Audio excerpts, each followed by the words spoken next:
We are lovers. We are kissing. We are lovers.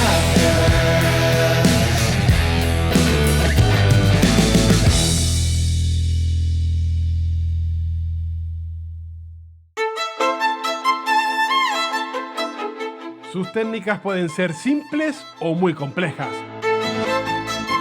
Pueden emplear solo unas horas de entrenamiento o años de aprendizaje. Pero su objetivo siempre es el mismo: capturar presas a las que poder estafar, aprovechándose de la inocencia o del desconocimiento de sus víctimas.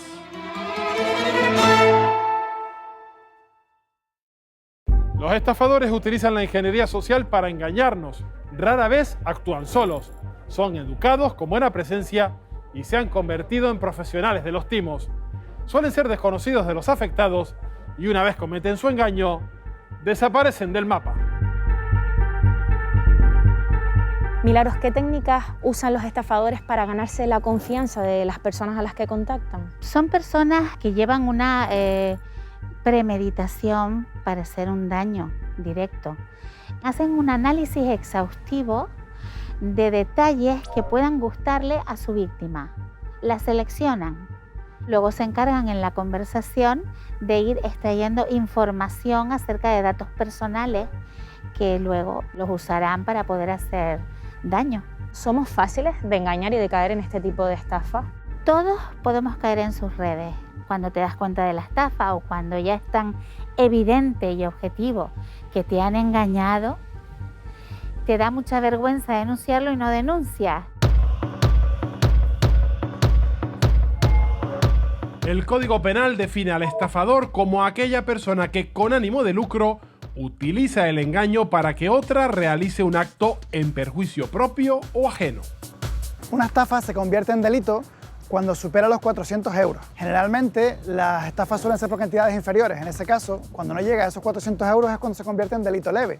No lleva prisión, sino llevaría delito de multa. Las penas son variadas, desde 3 años a 6 años o incluso 8 años, dependiendo de la cantidad que se haya estafado, incluso si son bienes de primera necesidad o se ha utilizado firmas o otro tipo de falsificaciones. En cuanto al número de estafas, en el 2019 hubieron más de 200.000 hechos en toda España. En el 2020, debido al confinamiento, fue difícil saberlo. Lo que sí se sabe es que en el 2020 hubo un aumento considerable de las estafas por internet.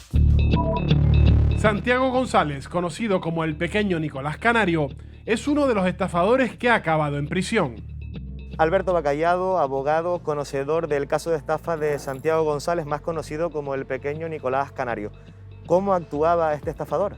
Bueno, pues prácticamente como en cualquier tipo de estafa. En las estafas tenemos 2 elementos claves. Tú te inventas una historia para engañar a otra persona, pero después tú tienes que realizar, materializar actos por los que esa historia cobre algo de credibilidad. Como era en el caso del pequeño Nicolás Canario, él realizaba determinados actos, desde el alquiler de coches de alta gama, desde pagarle a 2 personas que se pongan un pinganillo, que no era un pinganillo, sino simplemente a lo mejor eran los cascos del iPhone para parecer escoltas. Es decir, se materializan una serie de actos que le puedan dar sustento a esa historia. ¿Con qué finalidad? Como bien lo sabes, obtener un ánimo de lucro a través de un engaño. ¿Se podrían cuantificar a cuántas personas estafó y por cuánto dinero? Es complicado. A ver, entre las personas que llegaron a intervenir a nivel judicial, que calculo que éramos unos 5 o 6, pues alrededor de unos 60.000-70.000 euros aproximadamente, pero creemos que no eran 5 o 6 personas únicamente, creemos que llegó a estafar a más de 15 personas y el montante total superará los 90, 100.000 euros. Eso, por desgracia, no lo vamos a poder demostrar, por lo menos judicialmente. Como bien nos has dicho, su primordial objetivo era el de hacer dinero, pero a través de artimañas como la falsificación de documentos, ¿no es así? Especialmente a través de la falsificación de documentos, especialmente. Se enviaba, por ejemplo, de su correo electrónico a otro correo electrónico del mismo, se enviaba correo electrónico firmado como por otra persona del CNI, para que la persona que estuviera al lado lo viera.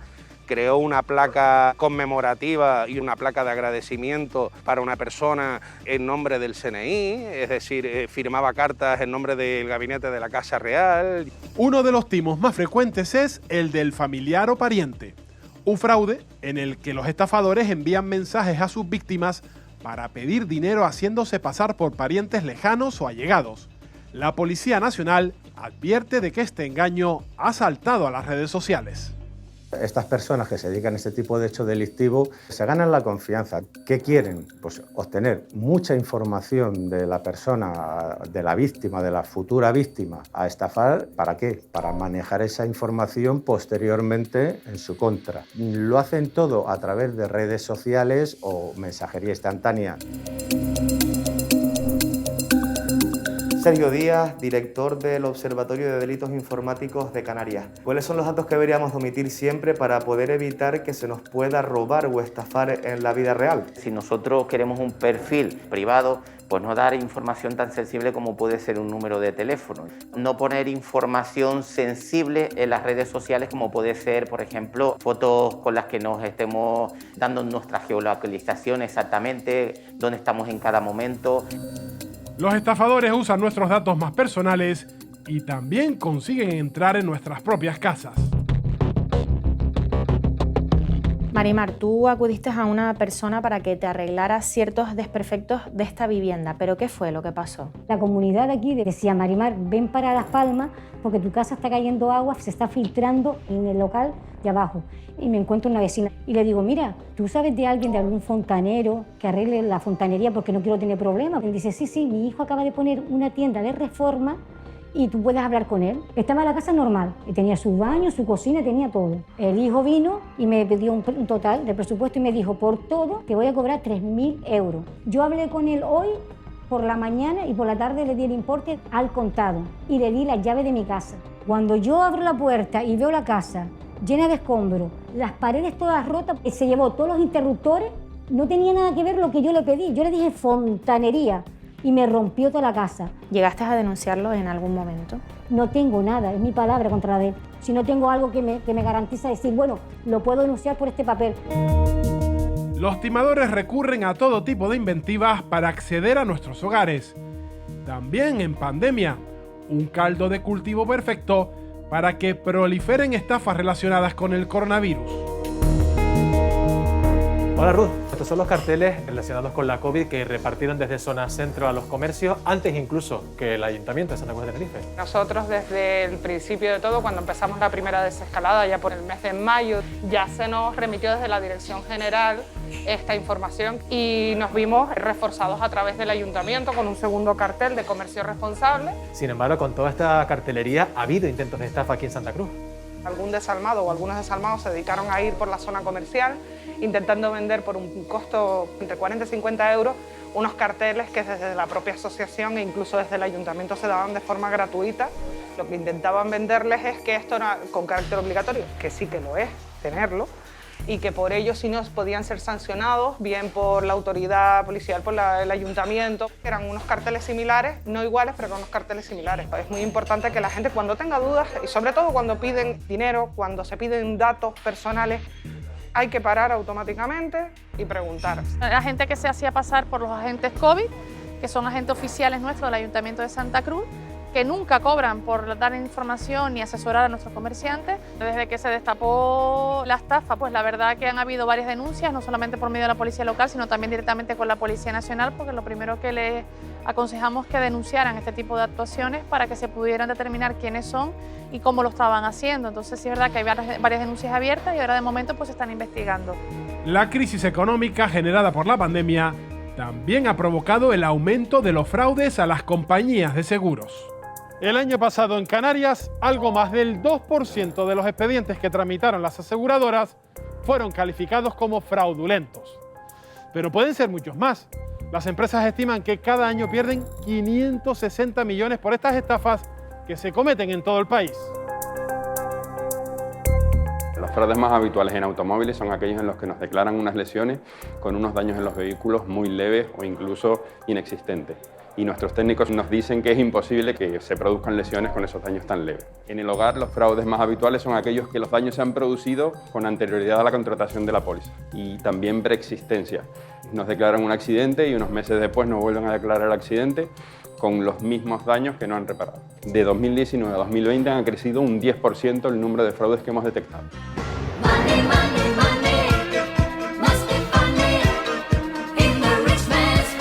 Las aseguradoras pierden dinero, al igual que la seguridad social con las bajas laborales falsas. Los españoles pagamos 1.000 millones de euros al año por ellas.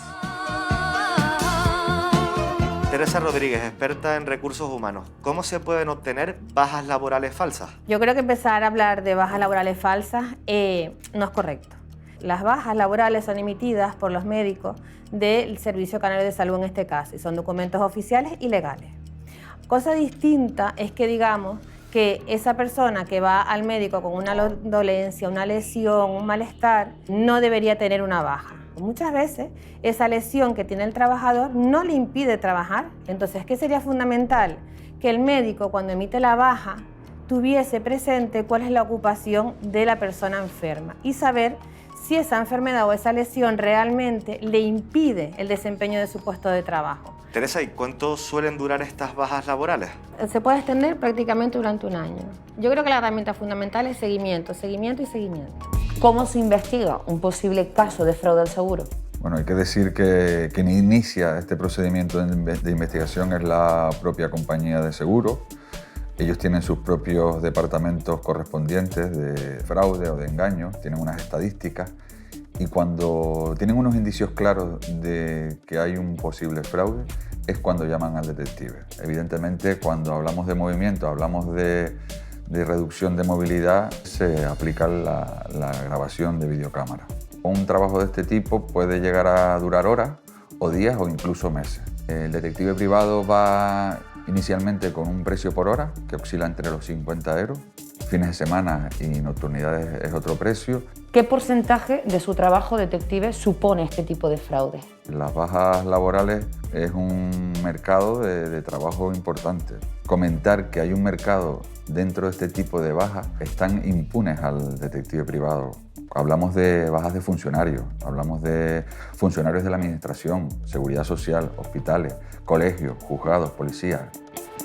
Hay empresarios víctimas de estafa, pero también los hay que cometen fraudes con sus empleados. En lo que llevamos de año, la Inspección de Trabajo ha detectado indicios de abuso en unas 60.000 empresas de España. La mayoría de los casos se dan en la falta de altas en la seguridad social o retraso en ella. A la hora de contratarte, te contratan por una categoría inferior a la que realmente vas a ejercer.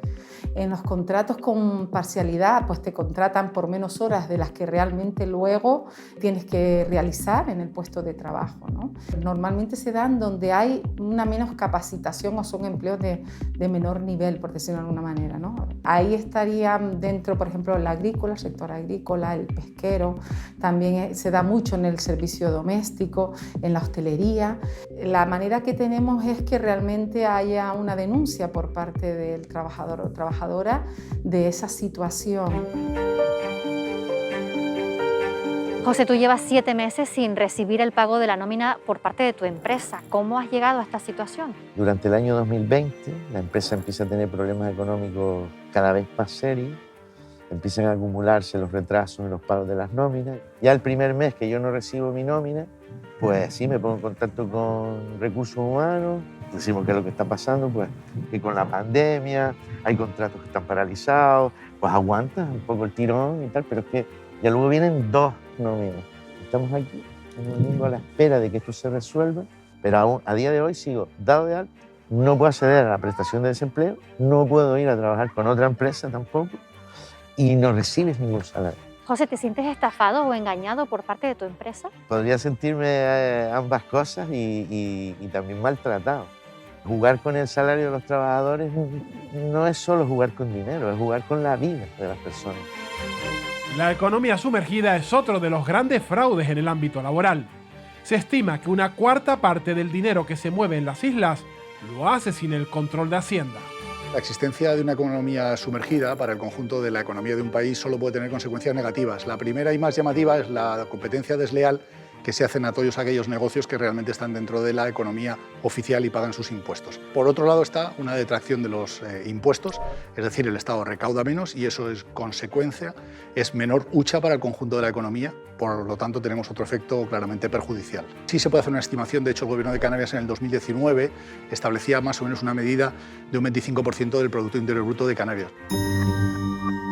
Hay timos más elaborados que otros, pero su objetivo es siempre el mismo: engatusar y engañar. Aunque hay incautos que sueñan con ganar dinero fácil y acaban convirtiéndose en víctimas.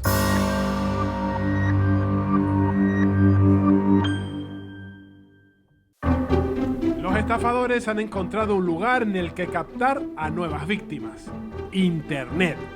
Se aprovechan del anonimato, la tecnología y la deslocalización que les ofrece la web, un universo virtual con miles de millones de usuarios.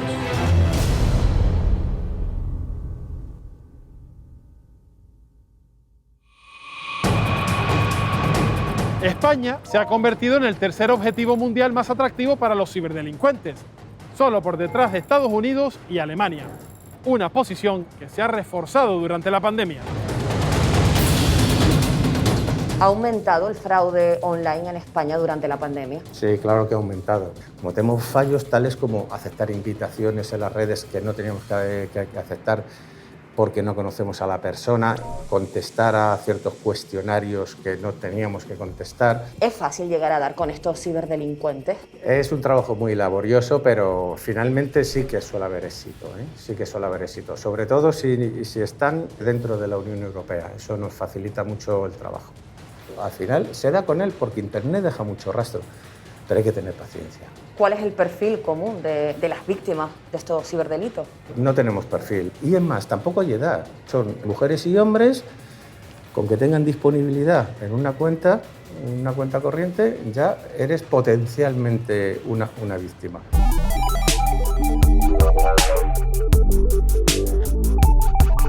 Las empresas son las más perjudicadas por los ciberataques, en especial con los llamados correos electrónicos comprometidos. Suponen más del 40% de todas las pérdidas por estafas cibernéticas. Los fraudes de los correos electrónicos comprometidos son ciberataques que se están realizando continuamente, no solo a los usuarios, sino a las empresas. Los cibercriminales suplantan, por ejemplo, cualquier tipo de empresa a través de su anagrama o logotipo y nos envían casi siempre pues, enlaces maliciosos. Si nosotros accedemos a esos enlaces, el usuario pone en riesgo su propia seguridad y la de la empresa. La primera medida de seguridad siempre es la formación de la persona a la que está expuesto a que le lleguen este tipo de correos. Y sobre todo, ante cualquier tipo de caso, pues ponernos en contacto directo con la empresa. Si hablamos de ciberseguridad, Deepak, exactamente cuál es tu función, ¿a qué te dedicas? Bueno, yo soy ingeniero informático, soy un hacker y un experto en ciberseguridad. Hago muchísimas auditorías de seguridad, temas de hacking ético, test de penetración, que es básicamente un trabajo de auditar los sistemas de una organización para evaluar que no tenga ningún agujero de seguridad y encontrar las vulnerabilidades que pueda haber antes de que las encuentre los ciberdelincuentes. ¿Cuál es el perfil de tus principales clientes? Mis clientes, muchos suelen ser grandes empresas, pero también es verdad que a día de hoy se están sumando las pymes, que ya están empezando a ver la necesidad de fortificarse y estar preparados para cuando algo pase, ¿no? Mucha gente solo te llama de manera reactiva para la respuesta a incidentes cuando han sido víctimas de un ransomware, cuando tienen un problema para recuperar sus datos, pero también son muchos los que me llaman para prevenir.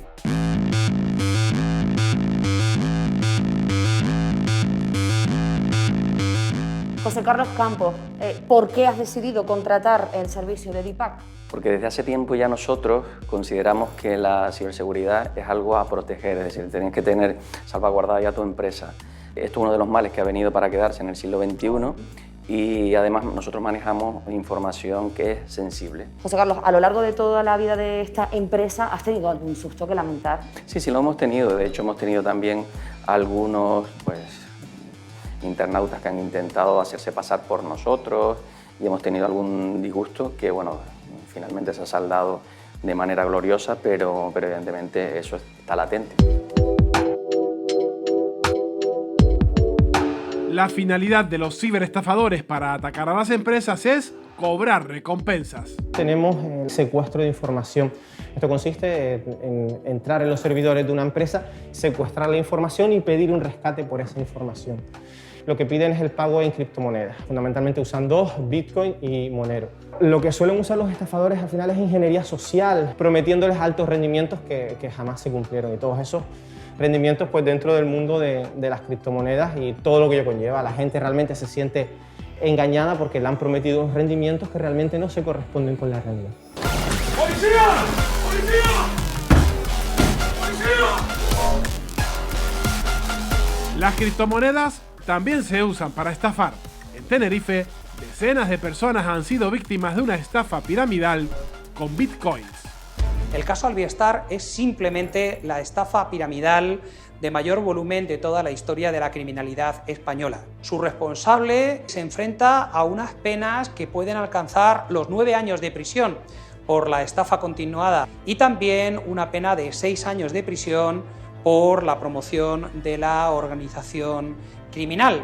Se produjo porque durante el confinamiento las personas querían de alguna forma poner a trabajar su dinero desde casa. Eso hizo que buscaran inversiones de máximo riesgo que ha terminado teniendo consecuencias catastróficas para más de 32.000 familias.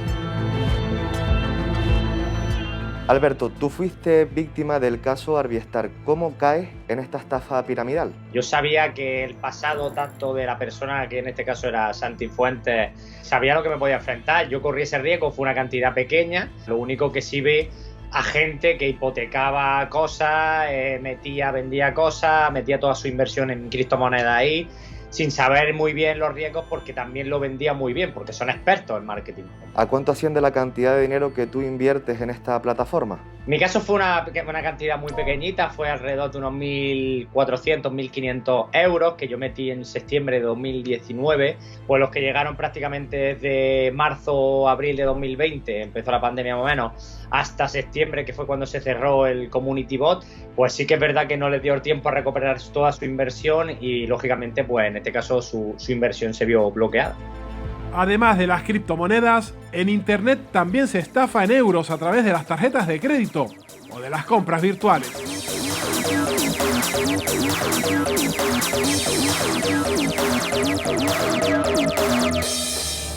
Iván, tú has sufrido en varias ocasiones intentos de estafa o cargos en tus tarjetas de crédito. ¿Qué es lo que ha pasado? Este último caso que me pasó, pues me llegó un mensaje al móvil de un cargo en Estados Unidos, en un motel, sobre 180 euros más o menos.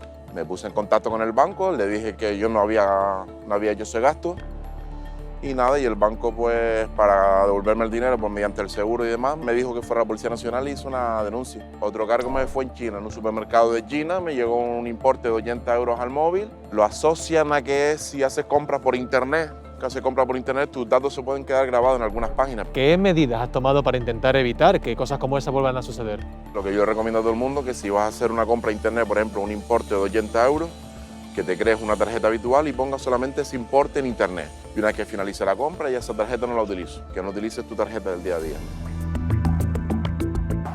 Que nos cojan los datos de nuestra tarjeta de crédito y los utilicen para hacer compras o cargos que nosotros no hemos autorizado. Y los mecanismos son muchos, desde un correo electrónico que nos llega aparentemente de una dirección de confianza, hasta un correo electrónico o un SMS a nuestro teléfono móvil, pues porque supuestamente hemos hecho un pedido en entidades tipo correo. Entonces caemos en la trampa, pinchamos en un enlace y a partir de ahí ponemos los datos y ya los ha cogido el hacker. No ser confiados cuando nos llega cualquier tipo de correo electrónico que no nos cuadre, de SMS, sobre todo cuando la iniciativa no es nuestra. Y desde luego ya una vez que hemos sufrido ese ataque, que nos han cogido estos datos, pues tenemos la posibilidad, la gran mayoría de tarjetas de crédito tienen seguros y podemos reclamar y nos devolverán todo el dinero sin ningún problema. Otro delito que aporta grandes sumas de dinero a los ciberdelincuentes es la sextorsión. Consiste en amenazar a los usuarios con la revelación de fotos, vídeos o información sobre su intimidad. Solicitan a las víctimas dinero a cambio de no difundir las imágenes. ¿Cuándo fuiste extorsionada? ¿Qué fue lo que ocurrió? Pues mira, hace aproximadamente 1 año y medio lo conocí por redes sociales, empezamos a hablar, fue ganándose mi confianza y me pedía fotos, me pedía vídeos. Él siempre decía que es que él no podía mandar fotos porque tenía la cámara estropeada o nunca era el momento, pero sí me pedía fotos a mí. Me decía que él estaba aquí para apoyarme, que el destino nos había unido, que confiara en él. Cada vez me empieza a pedir más fotos, más frecuentemente, quiere más contenido explícito. Y yo le voy parando un poco los pies, entonces me amenaza, si no le mando dinero, va a difundir ese contenido. ¿Cuánto dinero te llega a pedir? Me llegó a pedir hasta 750 euros por mis fotos. Lo primero que me planteé fue pagarle, para acabar con todo. pero sí es verdad que si lo hubiera pagado a lo mejor me hubiera seguido extorsionando cada vez con más dinero. No sabía a quién contárselo, no se lo podía contar a nadie de mi familia ni a mis amigas porque me daba muchísima vergüenza. Tienes miedo, no sabes qué puede pasar. Y al final, cuando le dije que sí, que iba a denunciar, desapareció. La persona, casi siempre varón, bueno, pues accede, le graba cómo se masturba, le graba cómo se toca. Llega un momento del cibersexo que ya empieza a trabajar el delincuente. Esto sí que apunta en alto, ¿eh? Estos se apuntan entre 1.000, 2.000 o 3.000 euros si no quieres que esta imagen se entere de ellos todos tus contactos porque los tenemos. ¿Qué aconsejamos nosotros? Primero, no pagar y segundo, denunciar. Caemos en la sextorsión porque todos somos vulnerables ante la soledad, la inseguridad, la baja autoestima. Este tipo de personas engañosas que con premeditación quieren sacar un beneficio, lo que hacen es llenarte de buenas palabras, de promesas, hacerte sentir por encima de los demás. Eso eleva tu autoestima, aumenta tu confianza en ellos, te gusta lo que te dicen y entonces terminas confiando y siendo engañado.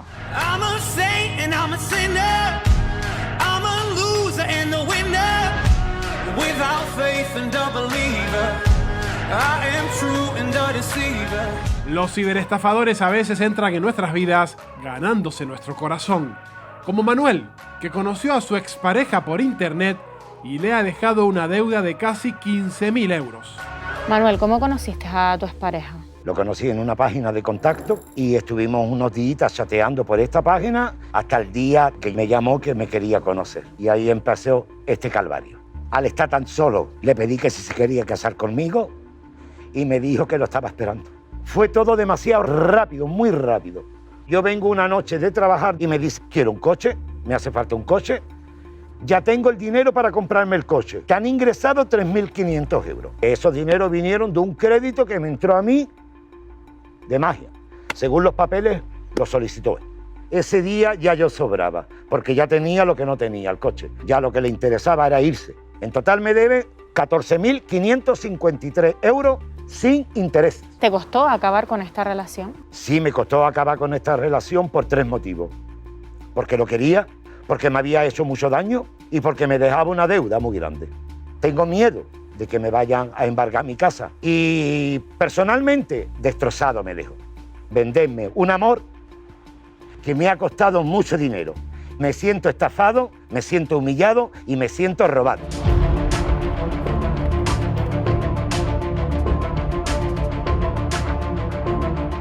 El boom de las mascotas ha conseguido que los animales sean protagonistas también de los timos por internet. Es habitual encontrar anuncios de ventas de perros, gatos o pájaros como este, en el que ni siquiera hay fotografías del animal y el precio al que se ofrecen no es real. Estas publicaciones también piden el dinero por adelantado. Hola, llamo por el anuncio que tiene en internet de un cachorro por 1 euro. Por 1 euro es simbólico. No, el cachorro te cuesta 900. Por 1 euro me lo cago yo. Bueno, ¿y qué tengo que hacer para conseguirlo, para comprar el perro? Pues me tendría que hacer una señal, usted me hace 1.100 euros, yo le dejo el cachorro reservado y cuando usted quiera retirarlo o llevárselo a algo demás, usted me vuelve a hacer otro piso con el resto. Vale, pues ya lo pienso y le llamo. Gracias. La cuestión es que si nosotros vemos un anuncio de venta de cualquier mascota a un precio simbólico, a un precio muy por debajo del mercado, eso es un aviso de que probablemente puedas estar en esas cuestiones de estafa. Lo que dice la ley es que la venta de animales en establecimientos no autorizados no está permitida. Es decir, cualquier persona que considere que ha podido ser víctima de un delito de estafa puede ir a cualquier cuerpo policial, entre ellos el Cuerpo General de la Policía Canaria, y presentar la correspondiente denuncia. Además de mascotas, hay anuncios falsos relacionados con pisos en alquiler, vehículos de segunda mano, móviles, ordenadores, timos que en la mayoría de los casos se pueden detectar. Armando, ¿cómo podemos evitar fraudes digitales? Pues siendo consciente de que nuestra identidad digital es un activo que hay que procurar no regalar, optimizar el número de aplicaciones que tenemos en el móvil para no estar dando datos de manera gratuita. Y también podemos tener un correo, digamos, de segunda opción para esas cosas menos importantes donde exponemos a lo mejor más identidad, más datos. Y después también hay que evitar instalar o sobreexplotar nuestras aplicaciones con el mismo correo, dándonos de alta con el mismo correo con el que trabajamos, con el que tenemos nuestros datos bancarios. El mundo virtual, como el real, está repleto de timadores. Se aprovechan de nuestros puntos débiles para engañarnos. El conocimiento y la desconfianza son nuestros mejores aliados para dar caza a los que intentan cazarnos.